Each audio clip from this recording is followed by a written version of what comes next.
Step 3. Setting up BIM server users and roles. In this step, you will learn more about the roles of team members in a teamwork environment. You will also find out how to control the access rights of different project members having different roles.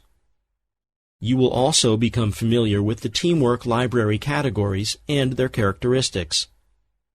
At the end of this step, we will set up the teamwork environment and get familiar with the most important features of the teamwork palette. Now that we have shared our project, let's familiarize ourselves with the possibilities and settings of the GRAPHISOFT BIM server.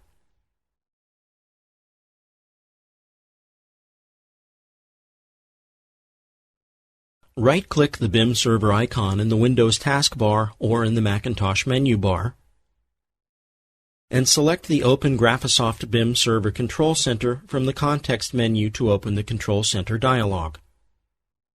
Click the Server Manager button to manage users, projects, and roles in the shared project. The Server Manager dialog appears. You can see the name of the server in parentheses in the title bar. All the previously defined settings can be accessed and modified from here. On the left, you can see the names of the various pages of the interface. You can activate these pages by clicking their name in the list on the left panel of the dialog. The Projects area lists all the shared teamwork projects.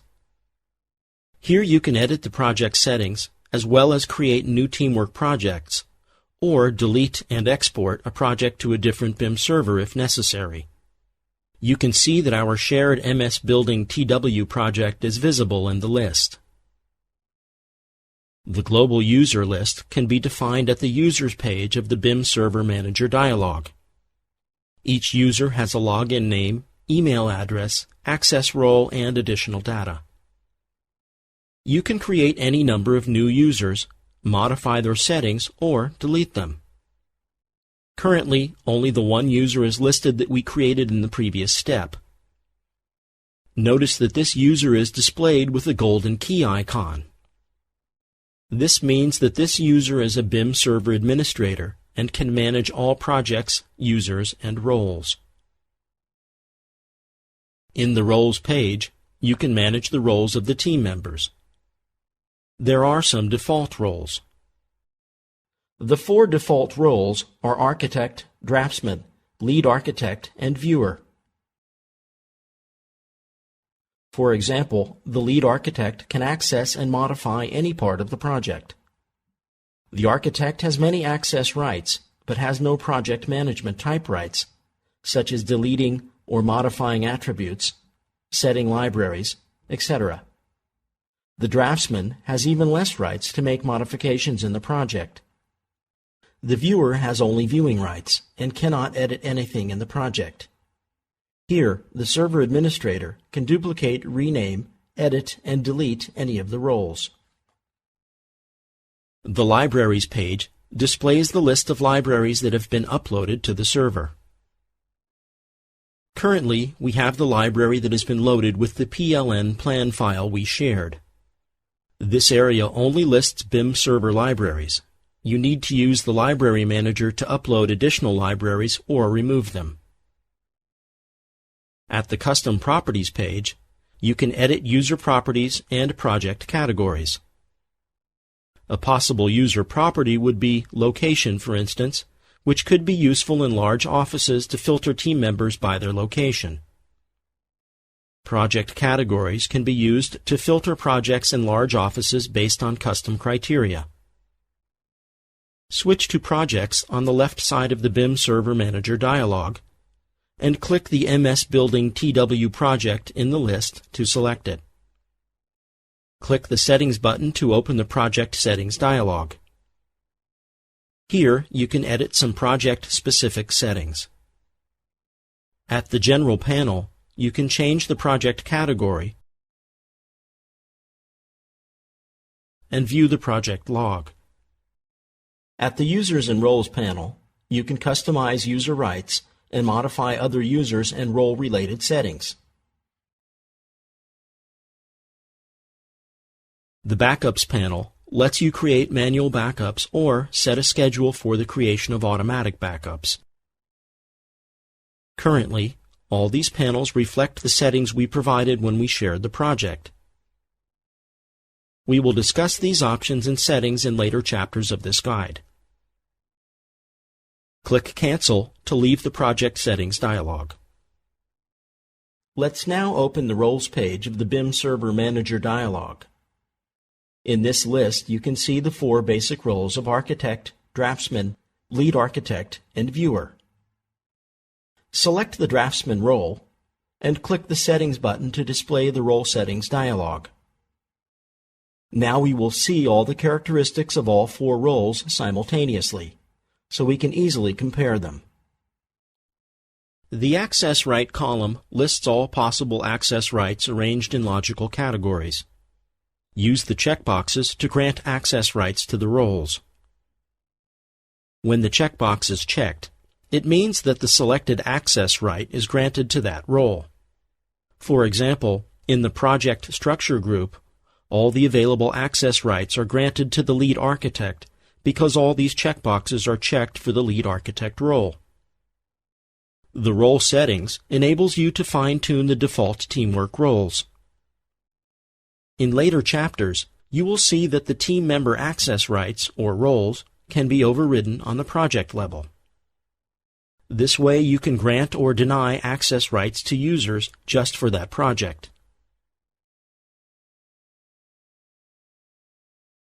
Click Cancel to leave this dialog. Now we will delete the Draftsman role and create a new role which will base on the Lead Architect role.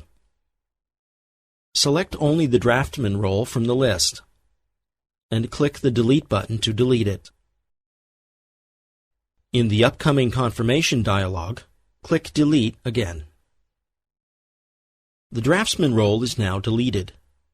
We will now recreate it with slightly different access rights using the Lead Architect role as the template. Click the Lead Architect role in the list to select it and click the Duplicate button at the bottom of the dialog. Within a couple of seconds, a new role named Copy of Lead Architect is created. Select Copy of Lead Architect only from the list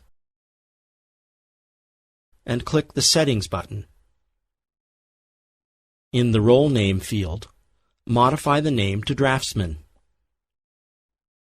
As you can see, the Draftsman role now has all rights checked as it inherited them from the Lead Architect role.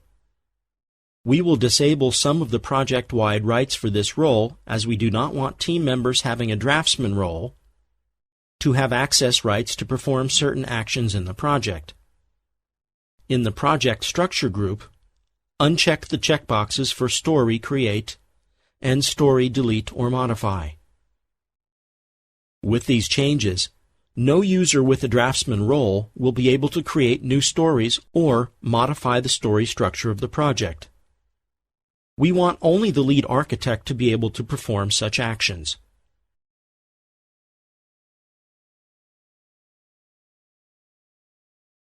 Also, uncheck some of the other checkboxes under the Draftsman role as it is displayed on the screen.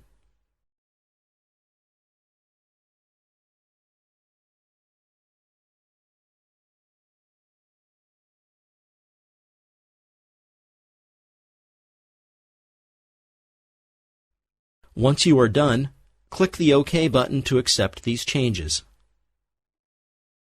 A warning dialog appears. This informs you that you have made changes to the roles.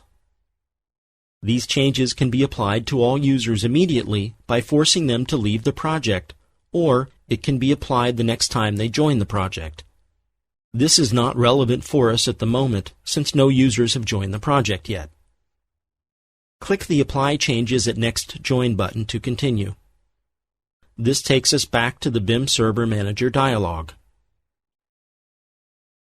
Let us now create another user, since we will need at least 2 users to demonstrate the capabilities of the Teamwork solution.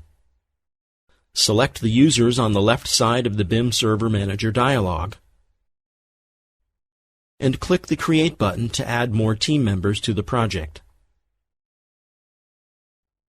This opens the New User Settings dialog where you can edit user-specific information. Let's add a new team member to the project by filling out all the fields as displayed on the screen. Let's enter a username and password. In our case, the username and password will be the same. We will also enter a first name, last name, and an email address.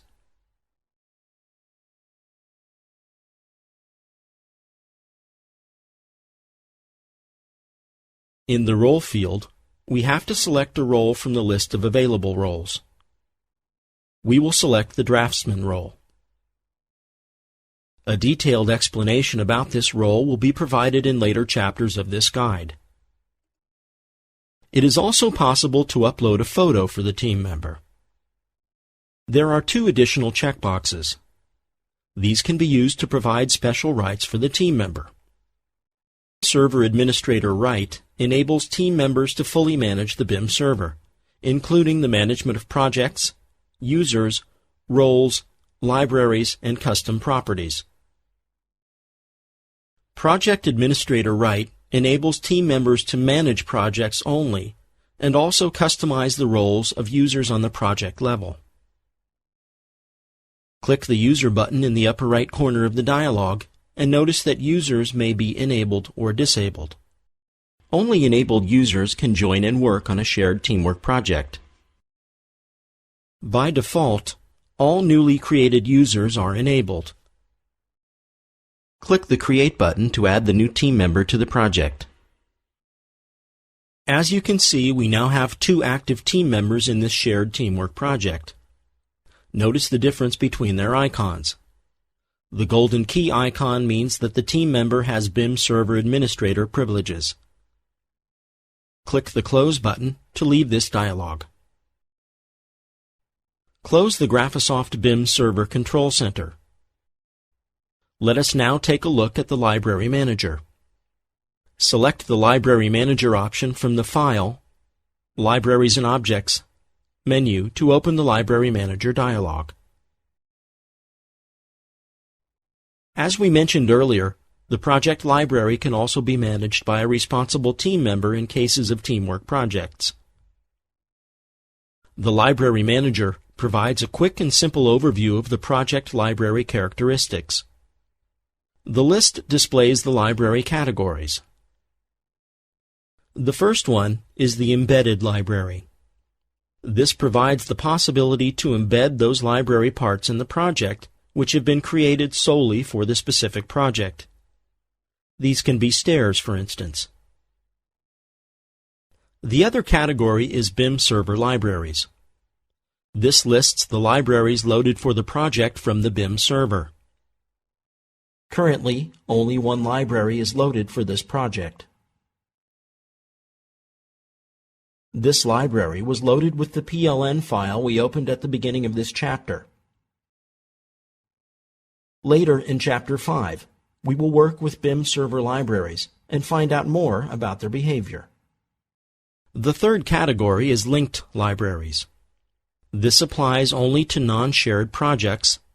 Therefore, this category is not displayed in the currently open shared teamwork project. Click Cancel now to leave the dialog. Let us now set up the ArchiCAD work environment for teamwork. Activate the Teamwork palette from the window Palettes menu.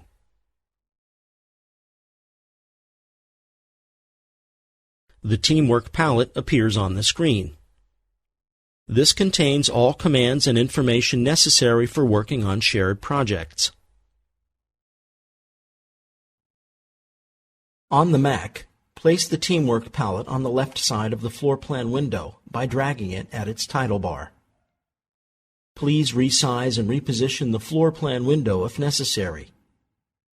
On Windows, simply dock the Teamwork palette on the left side of the floor plan viewpoint. It will dock automatically. Please note that you can also activate the Teamwork palette from the Teamwork menu of ArchiCAD. Let's have a closer look at the Teamwork palette. At the top, you can see the full name of the user who is logged in to the project. Note that this is not the username used at login. The Teamwork palette consists of 3 panels. You can click the title bar of any panel to expand or collapse that panel. The Workspace panel gives you access to all commands related to element reservation and release, send and receive commands, plus options to show the workspaces of the various users using different color schemes for better differentiation. The Users panel lists all users that are currently logged into the project. It shows each user's online or offline status, their name, and the color by which elements reserved by them are shown when the appropriate display options are applied in the Color Workspaces field of the palette. Currently, only one team member has joined the project, so only one name is listed here. We will get acquainted with these 2 panels in Chapter 3.